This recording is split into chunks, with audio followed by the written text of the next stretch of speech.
Sylvain Maillard, bonjour, bienvenue. Bonjour Christophe Barbier. Reprenons la marche sérieuse du monde. Emmanuel Macron se rend aujourd'hui à Moscou, puis demain à Kiev. Bon, que peut-il vraiment espérer ? Espère en tout cas renouer le dialogue avec Vladimir Poutine qui l'attend. Ça sert à quelque chose de dialoguer ? Très clairement, les Russes veulent dialoguer. Vladimir Poutine l'a dit et réaffirmé il y a quelques jours à Emmanuel Macron. Il l'attend à Moscou. Qu'est-ce qu'il veut ? D'abord, très clairement, c'est les accords de Minsk, reprendre en main les accords de Minsk et faire en sorte qu'ils soient appliqués. Et puis, il y aura une discussion évidemment sur l'avenir du Donbass, l'avenir de l'Ukraine et le rapport avec l'OTAN. Faut-il s'engager à ce que l'Ukraine ne rentre jamais dans l'OTAN, alors qu'on leur a promis en 2008 qu'il pourrait le faire un jour ?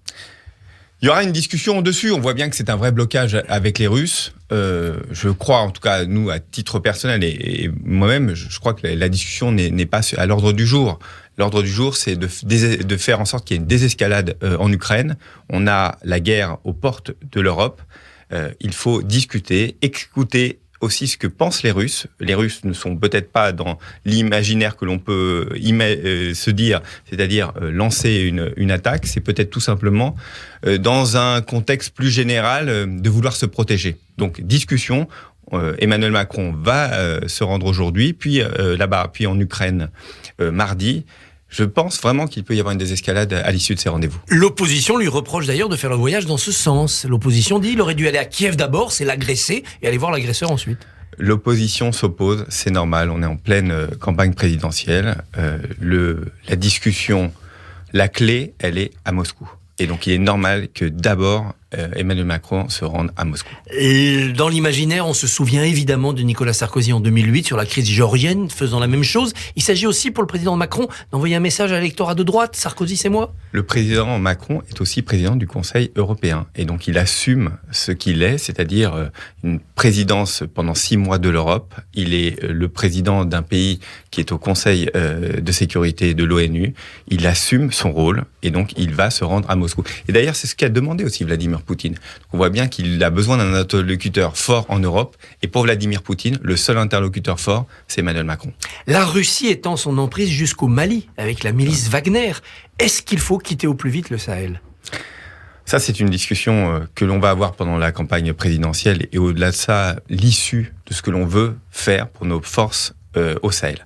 Est-ce qu'on peut continuer à être dans un pays vraiment qui n'est plus dirigé que par une horde de militaires, faire prendre des risques à nos soldats, mais en même temps, on est dans un contexte mondial vraiment d'attaque islamiste. On sait très bien que les futurs attentats européens peuvent se constituer au Sahel. Donc il y aura une discussion, je pense qu'il faudra assumer ce que nous sommes, et il y aura, Jean Castex a annoncé un débat à l'Assemblée nationale pour qu'il n'y ait plus de posture politique. Nous assumons tous, les députés, nos positions, nous assumons tous le sort aussi de nos soldats au Mali. Le président de la République n'est toujours pas candidat à un second mandat. Les tensions internationales, est-ce que ce n'est pas finalement un peu une excuse pour éviter le débat démocratique ? Ce ne sont d'abord pas une excuse. Je pense que la guerre possible en Ukraine, les tensions, vous en avez parlé au Mali, qui sont plus que des tensions. On a perdu encore un soldat il y a quelques jours. Mais au-delà de ça, on a une crise sanitaire, on l'oublie un peu rapidement. On a plus de 150 morts par jour encore en France. On a un calendrier qui est au fond assez clair. C'était les premières levées de restrictions le 2, puis le 16.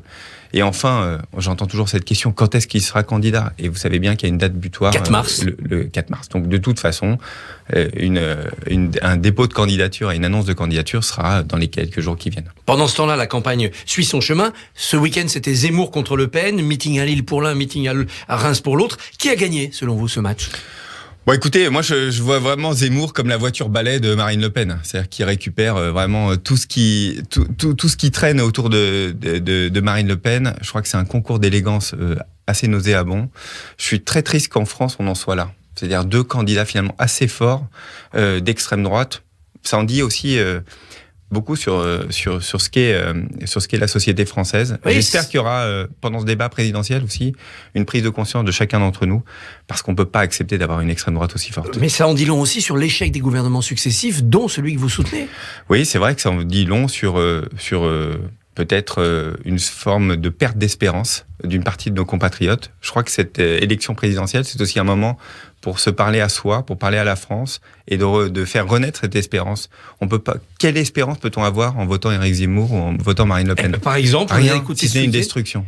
Ce week-end, on les a écoutés. L'espérance, c'est d'avoir plus de pouvoir d'achat. Ils ont rivalisé d'imagination pour donner plus d'argent aux Français.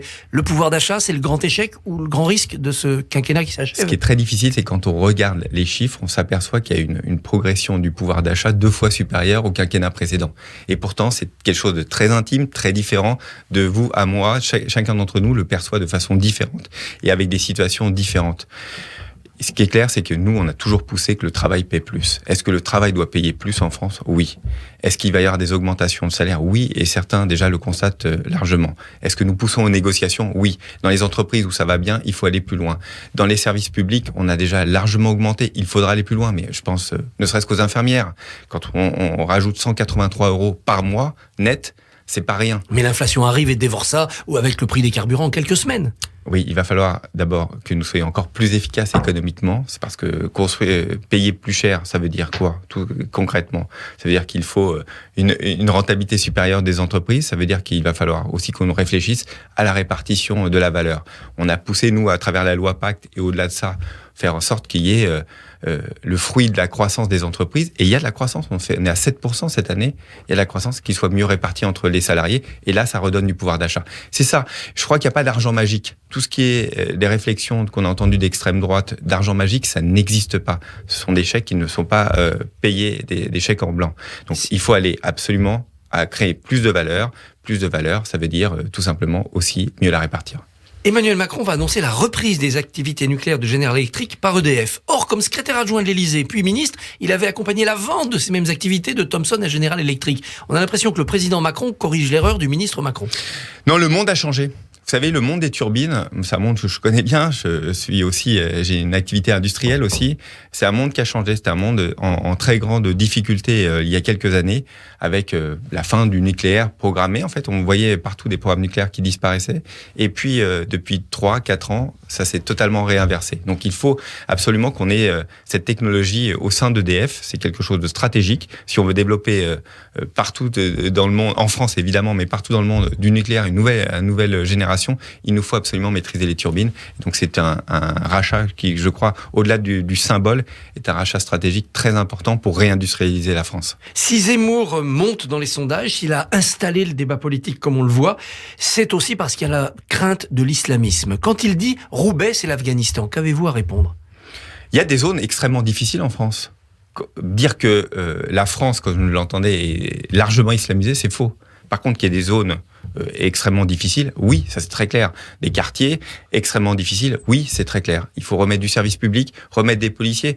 Quand, vous savez, moi, je suis à Argenteuil, je suis député de Paris, évidemment, mais à Argenteuil, où j'ai mon entreprise, vous savez, je suis juste à côté de la dalle d'Argenteuil. Quand on a enlevé la police de proximité, d'un seul coup, qu'est-ce qui se passait ? Les seuls policiers qui venaient, c'était la BAC, qui faisait des descentes plus ou moins régulières.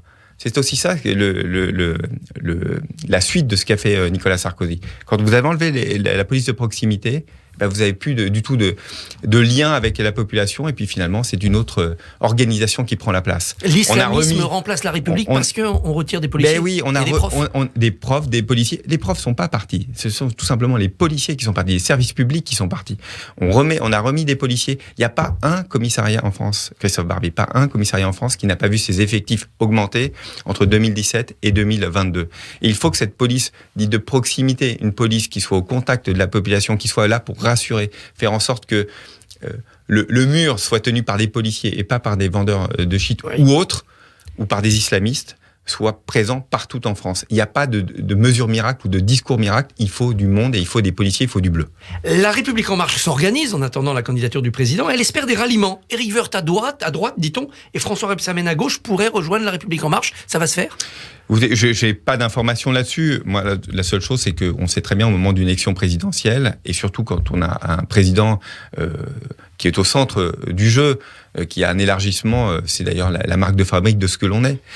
On le dit assez peu, mais vous savez qu'on termine ce mandat de député à l'Assemblée nationale avec plus de députés qu'on a commencé. On a beaucoup commenté ceux qui sont partis, mais la majorité s'est élargie au cours de ce mandat. Élargie en même temps, elle est devenue un peu mosaïque. Elle est devenue mosaïque, c'est vrai, mais elle s'est élargie. C'est-à-dire qu'au vote du budget, il y a plus de députés qui votent le budget à la fin de ce mandat qu'au début. On n'en parle jamais, mais oui, Emmanuel Macron a réussi à élargir sa majorité. Il continue et c'est tant mieux. Mais compte tenu de la division et de la faiblesse des candidats de gauche, c'est peut-être de ce côté-là qu'il faudrait faire des propositions plus sociales. On a toujours porté un élargissement ni de droite ni de gauche parce qu'on pense qu'il y a des bonnes mesures, elles sont ni de gauche ni de droite. On porte, je crois, un message très clair, une vision assez radicale de la société avec, depuis 5 ans, un président de la République qui n'a pas peur, qui porte des réformes fortes, qu'on accompagne, nous, les députés. Et ben, on va continuer. Et tous ceux qui veulent se rallier à ce panache sont les bienvenus. Alors, tous ceux qui veulent, Édouard Philippe a réuni son mouvement Horizon dans sa ville du Havre. Quel rôle pour lui pendant la campagne ? Son rôle, il est évidemment d'être avec nous autour de cette majorité, aux côtés d'Emmanuel Macron. C'est quelqu'un qui est très apprécié, qui est très reconnu de l'ensemble des Français, qui a porté cette politique pendant près de 3 ans, et donc qui en est comptable aussi. Mais qui est aussi c'est lui qui défendra le mieux le bilan pour l'avenir. Non, il a très clairement dit qu'il soutiendrait la candidature d'Emmanuel Macron. Il a apporté son parrainage immédiatement. Je ne crois pas qu'il faut y voir une rivalité. Il a été son Premier ministre pendant 3 ans. Il a porté cette politique. Il a, avec nous, affronté beaucoup d'épreuves difficiles. Je pense aux Gilets jaunes. Je pense aussi au début de la pandémie. Il est comptable de ce bilan et il est aussi comptable des mesures que nous allons porter tous ensemble. Sylvain Maillard, merci. Bonne journée. Merci à vous. Bonne journée.